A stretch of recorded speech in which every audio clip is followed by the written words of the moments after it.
Good morning to you, Michael. So Yes. happy to be joining you here. Yes, absolutely. And it's the greatest time of the year because March Madness. I really stand behind that. I really do love March Madness. It's the perfect medley of all the sports fun, but also when the weather starts to become a little Cinderella nicer. stories. Yes. Oh, it's amazing. Fairy tale. Especially for all the high schoolers out there too. Because you have the cool teachers that you'll get to watch the games during class. Get in on the fun, create Never the forget bracket. those teachers. Yeah, special place in our hearts. Well, since it's here, the men's and women's basketball teams are currently preparing for the NCAA tournament. Now, this is also the time of year where we hear those incredible stories about players and coaches.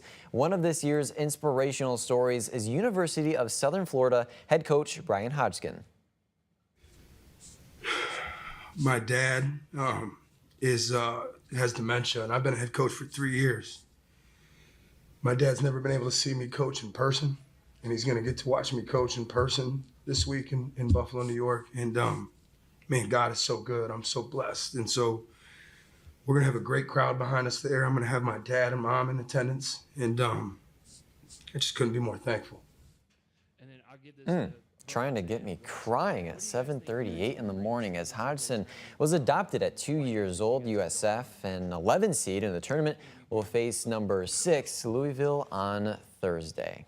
I mean, it's one of those things where I don't really have any, connection to USF or Louisville, but I mean, just after hearing that story, I think myself and a lot of other people are going to be rooting for him and that family and USF. Definitely, so special. That's what I love out of tournaments like this is the stories that you get to hear and the people you get to connect to. I felt like that last year watching the women's tournament. There were all of these just standouts that now we follow. And it's one of those things where, okay, it's the 11 seed versus the 6. March Madness. It's called Madness for a reason. Upsets happen. So very exciting to see what's going to happen there. It's true. It's true. Go UT, both teams. I'm very excited. I have a cousin on UCLA women's basketball, #1 seed. So I'm basketball so really runs through your family's blood, doesn't it? It does. It's not evident by looking at me, unfortunately. What do you mean? I think you could be a center for any NBA team. There's a booster seat on this chair right now, actually. But no, so excited. Yes. So lots to look forward to.